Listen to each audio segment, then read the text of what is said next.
Hey world, this is aphorismic. We're going to cover one of the basic concepts that supports a few of the videos I'm going to be producing over the next short period. At least those that span up until the elections are over with here in the United States. So this is covering a key concept that we all need to gain a full understanding of, and it's based on one word, and that word is inculcation. Inculcation. Okay. What I'm going to do is I'm going to read you a couple of variations on it, which you'll find in dictionaries here in the United States. That in and of itself, what's going on with the dictionaries and the language and everything, is a topic for a whole nother video, naturally. So, and I'll be coming at you with that very soon, because language is a intrinsic element of our culture, and it's there's a twist going on with that too. Now, the word inculcation. What I've done is I've got two different dictionaries here, both Webster's, and the copyright on the first one is, let me see here, bear with me, I'm sorry to turn my back on you here, let me turn around this way. This is, that is dictionary right here, is so old, but the age of it is important because our language is being changed. Our language and the meanings of the words that we use is being changed. But like I said, it's a topic for another video. So anyway, the last copyright on this, the oldest dictionary, is, and it is Webster's New World Dictionary College Edition. And it looks like the last copyright on it is 1962. And down below that is 1951. Okay, anyway, my point is we get different definitions here of a very important word. Okay? Why would that be? Why would such an important word have variations or changes in the definition? To me, I'm kind of suspicious of that. And being somebody who's culturally aware and socially conscious and politically aware and everything, you know, I start thinking critically, which is something we all should be doing in 2008, especially during this time of our current state in politics. So, and the other dictionary is Webster's New Collegiate Dictionary 150th Anniversary Edition. This one is kind of raggedy because I got a little young kid in the house, and he's working the dictionaries. I make sure of it. Anyway,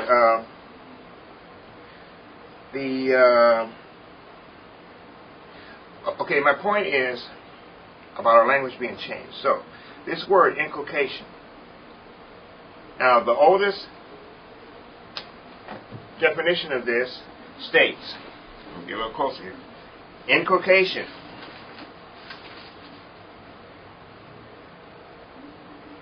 to impress upon the mind by frequent repetition or insistent urging. Read that to you again.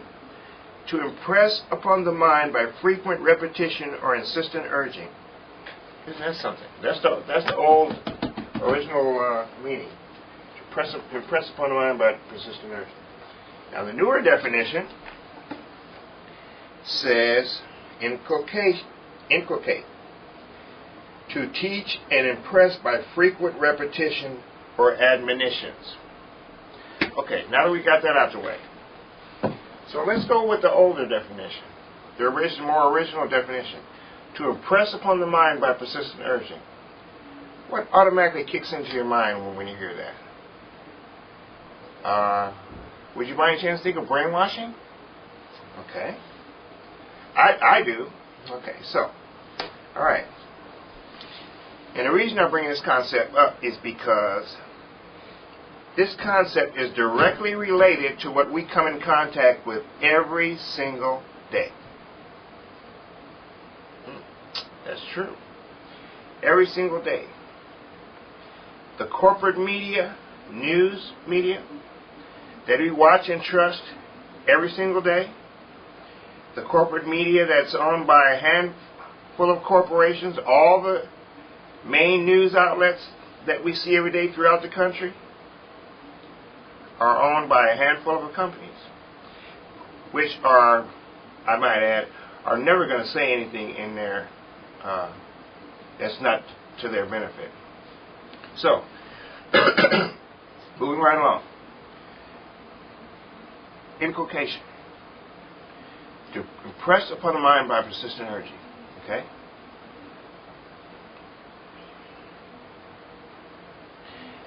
Now, I'm going to give you an analogy, and I'm sure a lot of you have heard this before. If you tell somebody a lie long enough and enough times, what happens? A lot of times it starts to become a reality. It starts to become truth. It starts to become something people believe. If you tell somebody a lie long enough, then they start to believe it's real. They start to embrace it as fact. To impress upon the mind by persistent urging. Okay? Where I'm going with this is because that's what is going on in the corporate media. MSNBC, CNN. I'm going to stay on those two, but all the other ones that are on that level, and all the trickle down, ABC, NBC, CBS, corporate media. Okay?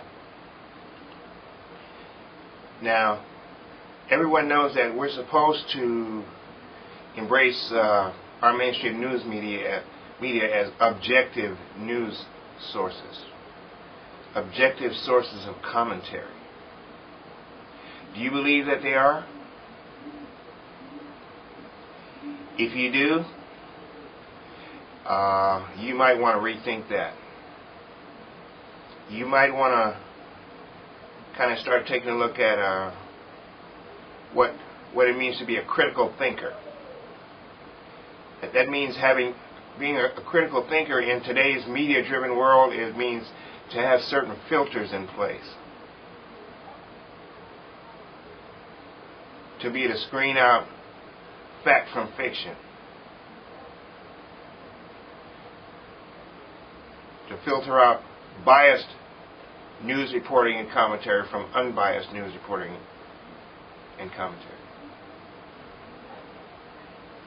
So, I'm going to wrap this video up because this is one of the first components of a series of videos that I'm about to publish right now.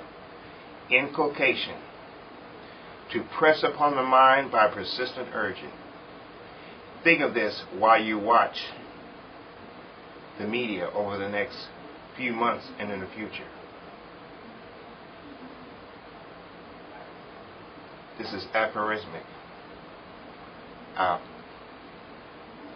Stay tuned for part 2 of this series.